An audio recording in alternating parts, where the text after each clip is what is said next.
거룩한 성품 세우기 지금 저희가 몇 주 동안 계속해서 도전하고 실행하고 있습니다. 2주일 제가 설교를 쉬었으니까 앞부분 여러분 까맣게 지금 다 잊으셨죠? 믿음의 덕의 지식의 그 다음에 뭐더라? 절제의 오래 참은 인내의 경건의 오늘은 형제 우애를입니다. 하나씩 더해져가는 그런 느낌들이 여러분 가운데 좀 충만하게 많이 채워졌으면 좋겠습니다. 성품이라고 하는 게 한순간에 그냥 뚝딱 지어지고 세워지면 참 좋으련만 세워졌다가도 또 무너지고 또 다시 처음부터 다시 세워야 되나? 다시 또 이렇게 도전하게 되고, 근데 또 한 단계 한 단계 살아내다 보면 어느 순간 내가 예전하고는 다른 어떤 모습으로 서 있는 나를 이렇게 발견하게 되지 않습니까? 성품이라는 게 좀 보였으면 참 좋겠는데, 이렇게 좀 겉으로만 나 이런 성품이 있어 보일 수 있으면 참 좋겠는데 보이는 것도 아니에요. 그렇기 때문에 참 어찌 보면은 이 성품 세워간다라고 하는 게 쉽지 않은 겁니다. 그럼에도 불구하고 지속해야 됩니다. 하나님의 자녀다라고 하는 것을 증명할 수 있는 것은 내가 무슨 교족부를 들고 명찰을 이렇게 차고 다니면서 내가 하나님의 자녀입니다, 명함 파가지고 나 어디 교회 집사이고 장로이고 권사입니다, 이렇게 할 수 있는 게 아니에요. 그저 내가 살아내는 모습으로, 그 모습이 결국은 능력인 거예요. 그 모습이 세상을 변화시키는 영향력이 되는 겁니다. 그래서 여러분들 주저함 없이 중단함 없이 성품 세우기를 지속하여 나아가서 그리스도의 온전한 분량까지 자라가시는 여러분 될 수 있기를 주님의 이름으로 부탁을 드립니다. 지난번에 이제 경건에 대해서 말씀 나눌 적에 경건이란 다른 거 다 잊어버리시더라도 요 문장 하나만 좀 기억하시면 좋겠어요. 경건이란 소망을 하나님께 두는 것이다. 그죠? 소망을 하나님께 두고 하나님 곁에 늘 머무르려고 힘쓰는 거, 이게 경건이에요. 그래서 하나님 곁에 머무르게 되면은 하나님께 기도하게 될 것이고, 하나님 곁에 머무르면 하나님 말씀 듣게 될 것이고, 하나님 곁에 있으면은 자연스럽게 찬양을 올려 드릴 수 있지 않을까요? 지난 주일날도 제가 그 광고 드리면서 여러분 홍영근 권사님께서 올려주시는 이게 저작권을 제가 산 거 아닙니다. 저작권은 홍 권사님이 가지고 계시는 거예요. 그런데 우리가 널리 공유해도 권사님이 허락하신 거니까 여러분들 나누세요. 근데 그 나누시다 보면은 매일 우리가 밴드를 통해서 성경 한 장씩 읽는데 거기에서 권사님께서 오늘의 말씀을 이렇게 미리 이렇게 다 해가지고 올려주시는 거예요. 그러니까 요거 한 절씩만 따라가더라도 1년만 잘 따라오시면 성경 일독한 효과가 있는 거예요. 얼마나 대단한 겁니까? 여러분, 그러므로 여러분들 꼭 챙겨서 읽으시고 널리 공유하시기를 바랍니다. 자, 오늘은 이 소망을 하나님께 두는 경건에다가 플러스 더하기 이제 형제 우애를입니다. 형제 우애 뭐 다른 설명하지 않더라도 다 아는 내용들이잖아요. 우애, 뭐 사랑, 이런 단어들은 너무 쉽게 우리가 다 알고 있는 단어인데 어떻게 형제 우애할까? 형제 우애란 도대체 어떻게 좀 실행해 낼 수 있을까? 제가 설교 준비를 금요일날 하고 있는데 아는 장로님께서 문자를 하나 이렇게 틱 보내오셨어요. 여러분도 뉴스를 통해서 보신 내용일 것인데, 목사님 일본이 난리가 났습니다, 그런 그 타이틀의 글이었어요. 일본이 난리가 났대요. 뭐 일본이 전쟁 난 게 아니에요.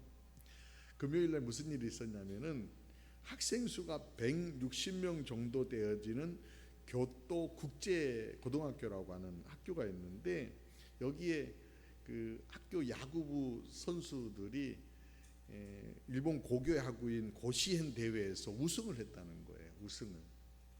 이게 무슨 뭐 우승한 일이 난리가 날 일인가? 교토 국제 고등학교는 제일 동포 학교예요. 그러니까 우리 한국 계열의 학교이다라고 하는 거예요. 근데 이게 더 감동적인 것은 이 고시엔 대회에서 출전한 출전팀의 교가를 이렇게 부른다는 거예요. 교가를 부르고 경기를 하고 끝나고 나서 우승을 하면은 또 다시 한번 그 교가를 같이 부른다는 거예요. 고시엔 대회에서 우승한 교토 국제고의 교가가 한글로 돼 있었다는 거예요. 한글로. 그리고 그 교가 내용에 보면은 동해바다가 나와요. 동해바다. 그러니까 일본해라고 일본 사람들이 우기는데 동해바다 얘기가 나와요. 그러니까 매우 우리나라 입장에서 보면은 의미 있는 순간이고, 또 한편 그런 기사 내용들을 보니까 아 그래 참 감동적이다.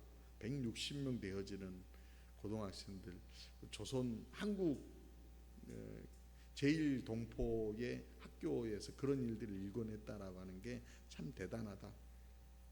그런데요, 팩트 체크를 좀 해보면은 그 한국 교토 이게 교토 국제고라고 하는 게 학교이지만은 실제로 한국 사람들은 몇 명이나 있을까? 운동선수, 야구부 선수가 61명인데 제1동포 3세가 3명이래요. 나머지는 전부 일본 아이들인 거예요. 여기에 좀 의미를 저는 같이 좀 부여했으면 좋겠어요. 그러니까 우리가 한편으로 이렇게 쏠림 현상 일어나면은 아 그래 막 너무 좋다, 일본 뒤집어졌네, 뭐 거기에 뭐 동해바다 막 나오고 말이야, 이게 제1동포 학교가 이런 막 이름을 떨쳤네, 그럴 수 있지만은 한편으로 보면은 좀 더 넓게 보면은 그 학교에 일본 아이들이 와서 한국 아이들과 함께 야구를 하고 있고, 일본 아이들이 한글로 되어져 있는 교가를 불러줄 수 있고, 또 더불어서 그 일로 인하여서 거기 있는 아이들 중에서 또 한국에 와서 야구할 수도 있고, 또 우리나라 선수들도 일본 가서 야구하잖아요. 서로 평화롭게 우리 세대에는, 아니 우리 어른들 세대에는 서로 이렇게 갈라져서 아픔이 있는 그런 과거사가 있지만은 아이들 세대에서만큼은 좀 평화롭게 살았으면 좋겠다. 정치적으로 서로 같이 이렇게 안 얽혔으면 좋겠어요. 아니 잘못했으면 잘못했다고 얘기하면 용서해 주면 되잖아요. 근데 왜 잘못해놓고 잘못 없다라고 얘기하는지 나는 참 답답해요. 자기가 잘못한 거 아니잖아. 할아버지 할머니 잘못했으니까 우리 잘못했습니다, 우리 할아버지도 잘못했습니다 얘기하고, 또 우리도 받아들일 적에 그냥 우리 할아버지 할머니 때는 있었지만은 미래적으로 볼 때 아이들 세대에는 정말 평화롭게 살아냅시다 이러면 되잖아요. 왜 이렇게 그냥 어른들이 그렇게 갈라치는지 모르겠어요. 한편 저는 이거 보면서 일본 뒤집어지는 이야기라고 이렇게 이야기를 시작했지만은 한국과 일본 아이들이 서로 평화롭게 우애하며 살아냈으면 좋겠다라고 하는 그런 기대. 그래서 뭐 한글 노래 이렇게 많이 부를 수도 있고, 일본 요즘 뭐 가보면은 한국 이렇게 뭐죠, 이렇게 그 한글로 쓰이는 안내판 많다면서요. 안 가봐서 모르는데, 여러분 안 가봐 잘 모르시나요? 관광지 가보면은 일본말만 있는 게 아니라 한글이 많대요. 우리나라에도 일본 글씨 많잖아. 일본 글씨 있는 거 여러분 막 알려드리게 하지 마세요. 영어 있는 거 알려드리게 하지 마세요. 미국이나 뭐 요즘은 점점 해외 나가보면은 한글로 되어 있는 것들이 많더라고요. 그러니까 서로 이렇게 더불어 살아가는 세상은 이제 겹치는 것들이 많다라고 하는 거예요. 그런 의미에서 여러분 형제 우애 어떻게 하면은 우리가 좀 형제 우애를 펼치며 살아낼 수 있을까 조금 깊숙하게 들어가 보도록 하십시다. 형제 우애라고 하는 이 헬라어 단어를 보니까 필라델피아라고 하는 단어를 씁니다. 그러니까 이 단어는 필리아라고 하는 그 사랑, 그 우정 뭐 이런 뜻도 있는데, 하여튼 필리아라고 하는 단어와 아델포스라고 하는 형제, 아델포스는 형제라고 하는 단어이거든요. 근데 이게 둘이 합쳐진 합성어가 필라델피아예요. 그러니까 이걸 친구 간의 우정, 형제 간의 우애 뭐 이런 것들로 해석을 할 수 있을 것입니다. 근데 중요한 것은 이런 단어가 쓰여지는 그 시대를 한번 보십시다. 그러니까 예수님 이후에 고대 사회라고 하는 시대에는 신분제라고 하는 것이 존재하는 때였어요. 그러니까 밥도 다 같이 어울려서 먹는 게 아니라 주인 먹는 밥 다르고 종이 먹는 밥이 다르고요. 주인 만나는 사람이 다르고 종이 만나는 사람, 어울리는 사람들이 다르다는 거예요. 다양한 문화가 있지만 특별히 신분제가 있는 사회 안에서 계급이 있는 계층끼리 형제로 사귀며 산다라고 하는 것, 이건 좀 어려운 일이잖아요. 근데 교회 공동체에서는 그걸 명하고 있어요. 계급과 또 신분의 차이를 넘어서 만왕의 왕이신 하나님을 아버지라고 고백하며 아버지의 자녀로 한 울타리 안에서 함께 먹고 함께 나눔을 하고 함께 서로 사랑하기를 권하고 있다는 거예요. 그러니까 이런 형제 우애하라라고 하는 것들은 당시 사회의 어떤 개념으로 보면 굉장히 혁명적인 그런 권함이 될 수 있는 거죠. 어떻게 근데 이걸 실행할 수 있습니까? 이런 걸 어떻게 실행할 수 있습니까? 요즘도 역시 뭐 노는 물들이 서로 다르는데 생각하는 게 좀 약간 다르는데 어떻게 서로 섞어져서 함께 살아낼 수 있어요? 어떻게 우애하며 살아낼 수 있을까요? 말씀에 보면은요 그 원리들을 몇 가지 전해주고 있어요. 첫 번째 보십시다. 로마서 12장 10절 말씀 보면은 이런 말씀이 있어요. 형제를 사랑하여 서로 우애하고 존경하기를 뭐라고요? 서로 먼저 하며. 그러니까 누구라 할 것이 없다는 거예요. 순서가 없다는 거예요. 기다리지 말라는 거예요. 너가 했으니까 내가 한다. 이건 기브 앤 테이크예요. 성경에서는 너가 했으니까 내가 한다 이렇게 하지 말라는 거예요. 내가 먼저 하라는 거예요. 근데 내가 먼저 하라는 요 말에 여러분 오해하지 마십시오. 내가 먼저가 아니라 성경은 서로 먼저예요. 서로 먼저. 그러니까 둘이 딱 만나. 애들 우리 저기 초등학교 다닐 때 교과서에 보면은 의좋은 형제 이야기 나오잖아요. 뭐 농사 지어가지고 볕다는 말이에요. 형님 먼저 아우 먼저 막 서로 양보하는 그런 얘기 나오잖아요. 누구라 할 것이 없다는 거예요. 서로 먼저 하라는 거예요. 미국의 39대 대통령이 누구이냐면은 여러분 잘 아시는 지미 카터 대통령이에요. 미국의 40대 대통령은 레이건이고요. 지미 카터 대통령이 1976년에 워터게이트 사건으로 미국 사회가 막 술렁거리면서 민주당 후보였던 지미 카터가 공화당 후보를 꺾고 대통령이 됩니다. 그리고 나서 80년도에 재선에 도전을 하는데 카터가 약간 성품이 너무 온화하시고 이게 좀 약간 우유부단하게 그렇게 보일 수 있어요. 재선에 실패를 해요. 그리고 레이건이 40대 대통령이 돼요. 한순간에 지미 카터 대통령은 대통령에서 뭐가 된 거예요? 실업자가 됐어요. 실업자가 돼가지고 고향인 조지아로 이렇게 돌아가게 됐다고요. 조지아. 원래 그 부모님들이 오랫동안 조지아에서 농사를 지었는데 무슨 농사였는지 아시죠? 땅콩 농장이었어요. 카터 대통령이 실업자가 돼가지고 고향으로 돌아와서 선거에 패배하고 돌아온 거잖아요. 돌아와서 보니까 두 가지 것이 자기를 기다리고 있더래요. 반갑지 않은 두 가지 것이 기다리고 있었는데 하나는 전사람에서 뭐가 기다리고 있었을까요? 패배했어요. 선거에 패배했으니까 빚이 기다리고 있더래요. 빚이 100만 달러. 요즘 100만 달러 그러면은 뭐 한 10몇 억이니까 아니 뭐 대통령 나갔다가 그 정도는 뭐 얼마 아니네 뭐 이렇게 할 수 있지만은 당시 집안 대대로 내려오던 그 농장을 다 정리해도 그 빚에 갚을 수 없는 금액이었대요. 그러니까 기다리는 건 빚밖에 없지요. 또 하나 기다리고 있는 게 뭐였냐면은 인정할 수밖에 없는 현실, 자기의 현실이 기다리고 있더래요. 나이가 많아. 그러니까 뭔가 좀 제기해 볼 만한 어떤 직업을 가지면 제기해 볼 만한 그런 여력이 안 생기더라는 거예요. 당장 할 수 있는 게 없더라는 거예요. 그렇게 시간을 보내고 있는데 어느 날 친구들이 아침 먹자고 연락이 왔어요. 그래서 아침 먹으러 이제 3명의 친구와 함께 그 식당에 가서 이렇게 식사를 하게 되었는데, 미국 사람들은 아무리 친구라 하더라도 밥 먹고 나면은 이렇게 계산할 때에는 계산서 각자 이렇게 계산하잖아요. 그래서 뭐 대통령이라 전직 대통령이어도 친구들이 밥을 안 사주는 거예요. 각자 계산서가 딱 오니까 각자 딱딱 계산하더래요. 계산하면서 하여튼 딱 보니까 뭔가 금액이 좀 적어요. 자기가 생각했던 것보다 금액이 적어가지고 종업원을 불러가지고 이게 지금 금액이 좀 안 맞는 것 같다. 나한테 왜 이렇게 적게 받니? 라고 이렇게 물었던 옆에 있던 할아버지 한 분이 툭툭툭 치면서 이렇게 얘기하더래요. 어이 대통령 양반, 계산서가 잘못된 게 아니라 이 집은 오전 8시 전에 오면 노인들에게 커피를 공짜로 줘.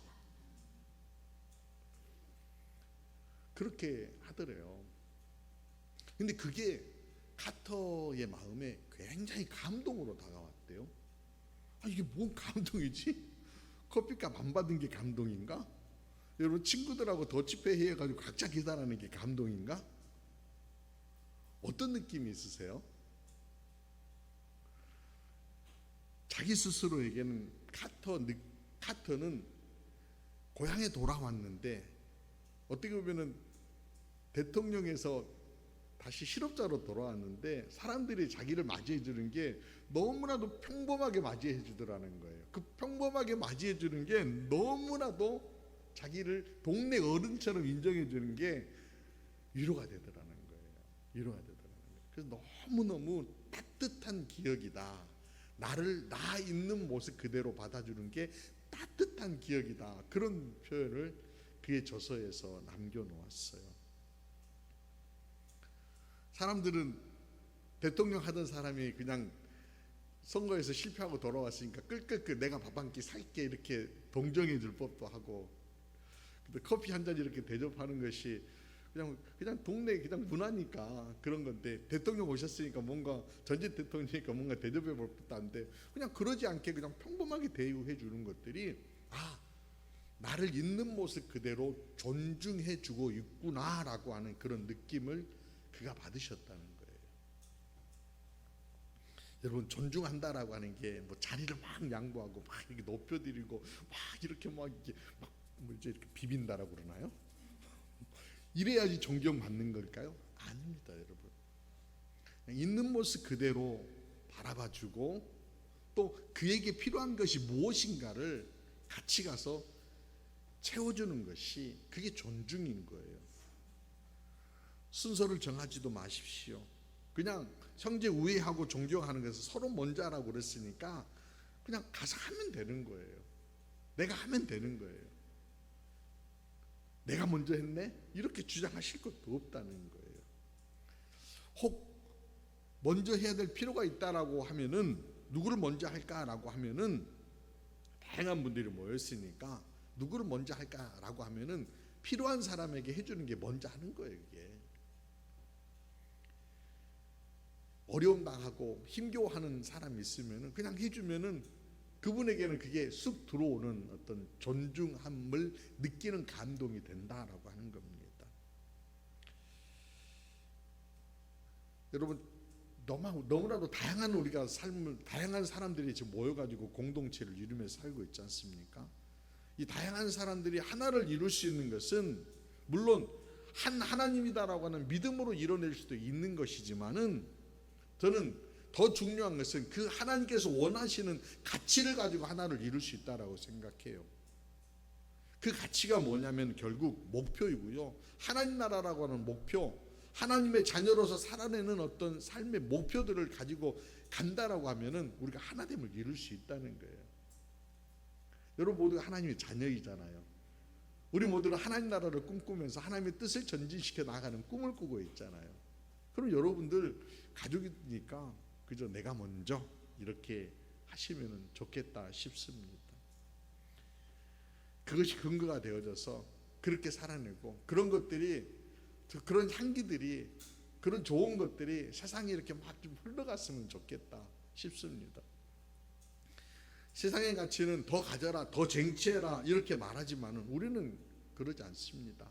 하나님 나라 추구하는 사람들은 형제로 또 가족으로 성령이 이끌어 주시는 대로 그 감동으로 그렇게 행하는 것입니다. 서로 먼저 행하는 것입니다. 그러다 보면 놀라웠게 형제 우애가 자연스럽게 이루어지리라고 생각합니다. 또 하나는요, 출애굽기 3장 9절에서 10절 말씀 잠깐 볼게요. 여기 보면은 하나님께서 이스라엘 백성들을 건져내시기 위해서 모세를 보내시면서 하나님이 하시는 말씀이에요. 이제 가라, 이스라엘 자손의 부르짖음이 내게 달하고 애굽 사람이 그들을 괴롭히는 학대도 내가 보았으니 이제 내가 너를 바로에게 보내어 너에게 내 백성 이스라엘 자손을 애굽에서 인도하여 내게 하리라 라고 그렇게 말씀하십니다. 여기에 보면은요, 하나님께서 이스라엘 백성들의 아픔에 대해서 공감하는 그런 장면이 나옵니다. 여러분, 먼저 서로 먼저 하시려고 하면은 필요한 게 뭘까? 두 번째 이야기인데 서로 공감해 주기가 필요한 것 같아요. 공감해 주기.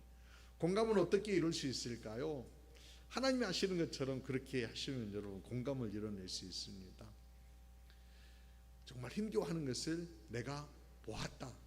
부르짖는 소리를 들었다. 그리고 내가 너를 대신하여 보내리라. 그러니까 이게 이때는 모세를 보내시지만은 주님께서요, 도저히 인간의 어떤 삶에서 인간들이 죄의 고통 속에서 힘겨워하고 있을 적에 이 문제를, 죄의 문제를 해결할 수가 없어서 주님이 다른 사람 보내지 아니하시고 선지자 보내지 아니하시고 결국 어떻게 하십니까? 친히 오십니다. 사람의 몸을 입고 찾아오십니다. 이게 성육신이에요. 성육신 사건은 어찌 보면 하나님께서 우리 아픔을 공감하시는 공감의 극치예요. 극치. 죄의 문제를 도저히 해결할 수 없는 인간의 어떤 죄의 문제를 해결하시기 위해서 공감하시니까 직접 찾아오셔서 해결하시겠다는 거예요. 그걸로만 끝나지 않으십니다. 하나님의 자녀들로 살아내는 우리들이 너무나도 힘겹게 살아낼 것을 아시고 선물 하나를 보내십니다. 선물을 한번 보내시는데 그게 성령이에요. 성령을 보내셔서 우리를 돕게 하십니다. 성령은 말할 수 없는 탄식으로 우리의 연약함을 아시고 간구해 주십니다. 구해 주시고요, 도우십니다. 그리고 더 중요한 것은 우리와 늘 함께 하여 주십니다. 그러니까 공감하기를 어떻게 행할 수 있을까? 봐야지요, 들어야지요, 그리고 찾아가야지요, 그리고 함께 있어 주는 겁니다. 듣는 거 여러분 잘 하시나요? 듣는 거 잘 못하시죠? 왜 듣는 걸 잘 못할까라고 한번 생각해 보세요. 듣는 것을 왜 잘 못할까? 우리가 들으려고 하는 마음 안에는 또 한편에 들으면서 내가 뭔가를 좀 주장해야 되겠지라고 하는 그런 마음들이 한쪽 기성에 다 늘 자리 잡고 있어요. 이 마음이 어찌 보면은 경쟁의 마음인 거예요. 경쟁의 마음. 근데 경쟁의 마음을 내려놓고 있으면은 상대가 뭐라고 그러든지 전부 들을 수 있어요. 다 들을 수 있어요. 내가 해결해 줄 수 있는 것들이 아니고 그냥 그대로 들어주는 정도만으로도 공감을 이루어낼 수 있더라고요. 그리고 또 하나, 그냥 손 잡아주는 것만으로도 함께 해주는 것들이 전달이 되더라고요. 여러분, 영화 가운데 혹시 여러분들 아주 오래된 영화인데 패치 아담스라고 하는 영화가 있었어요. 이게 로빈 윌리엄스라고 하는 그 유명한 배우가 주연을 했던 영화인데, 패치 아담스, 잠깐 스크린 넘겨줘 보세요. 그림이 있는데, 넘어가라. 예. 다른 거보다도 요거 기억하시죠? 안 보셨나 보다, 이 영화. 이게 이제 의사인데 이렇게 마치 이렇게 코에다가 뭘 하나 꽂으면 뭐가 돼요? 마치 이제 피에로 같은, 광대 같은 그런 모습이잖아요. 그래서 이제 패치 아담스는 실제로 헌터 패치 아담스라고 하는 의사의 그 이야기를 영화로 만들어 놓은 건데, 실화를 바탕으로 해서 된 거라고 해요. 근데 그 영화를 보면은 헌터 이제 패치가 굉장히 좀 아버지가 세상을 떠나고 나서 방황을 해요. 굉장히 힘들게 사회 적응을 못하고 스스로 정신병원을 찾아가서 입원을 하게 되는데, 정신병원 입원해가지고 보니까 이제 방 쓰는 사람들이 전부 다 좀 약간 다들 정신질환자니까 뭐 이상한 행동들을 막 할 거 아니에요. 근데 그 환자 중에 한 사람이 다람쥐 공포증을 앓고 있는 친구가 하나 있었어요. 다람쥐 환상이 막 보인다는 거예요. 다람쥐가 나타났다 그러면은 막 그냥 꼼짝 못하고 얼음 땡 해가지고 못 움직이는 거예요. 화장실도 못 가고 어디 움직이지도 못하는 그런 친구가 있는 거예요. 패치가 보니까요, 그건 아닌 것 같아요. 왜 저 다람쥐 환상에 사로잡혀 있지? 그러다 어느 날 저 친구에게 내가 뭘 해줄 수 있을까라고 고민을 하다가, 다람쥐 환상 때문에 막 덜덜덜 떨고 있으니까 보여? 나도 보이는 것처럼 그렇게 행동을 하는 거예요. 다람쥐가 저기 있는 것처럼 이 친구도 막 행동을 하면서 다람쥐를 무찌르는 뭐 벽을 만들고 무기도 만들고 막 가서 퇴치를 하는 거예요. 여러분들 이렇게 보시면 이게 지금 정신질환자들이 그냥 이상한 행동 지금 하는 거잖아요. 쟤도 지금 뭐가 잘못됐구나. 근데 놀라웠게 그렇게 해주니까 다람쥐 환상에 사로잡혀 있었던 그 친구가 용기를 내더라는 거예요. 용기를 내가지고 그 다람쥐였던 공포를 극복하는 그 모습을 봐요. 그래서 내가 의사가 돼야 되겠다. 그래서 의사 될 결심을 하고 의사가 되어져서 뭐 이제 환자들을 치유하는 그런 의료 활동들을 하는데, 거기 보면은 환자에 대해서 환자가 그냥 그 환자 그 자체로 보는 것이 아니라 환자가 가지고 있는 한 인간성들을 좀 보자라고 하는 그런 얘기를 해요. 그러니까 환자니까 환자를 대상, 어떤 치료의 대상으로만 보니까 자꾸 그 이면에 어떤 어려움이 있고 힘듦이 있고 아픔이 있고 이런 것들은 놓치고 의료 행위들을 한다는 거예요. 그러니까 의료 행위에만 집중하지 말고 환자가 가지고 있는 또 다른 어떤 인간성들을 보면서 치료해줘야 치료 효과가 있다라고 얘기를 하고요. 그냥 뭐 이제 이건 의료계에서 분쟁이 있는 그런 얘기인데, 그렇게 하다 보면은 물론 환자 입장에서는 좋지만은 의사 입장에서는 좀 더 많은 그 부담스러운 일들이 또 있다고 해요. 그건 차차하고라도 환자들 입장에서는 웃음과 편안함을 주어질 적에 훨씬 더 그 치료 효과가 있다라고 하는 그런 얘기들 많이 하잖아요. 제가 이번 주에 정기적으로 이제 제가 그 검사하는 게 있어요. 전립선 암 표지자 검사를 하는데 검사 결과가 아주 좋게 나왔어요. 그러니까 유지를 잘 하고 있다 이제 선생님이. 그러면 차트를 보시더니 이렇게 고개를 갸뚝거리면서 좋다고 그러면서 고개를 갸뚝거리시지?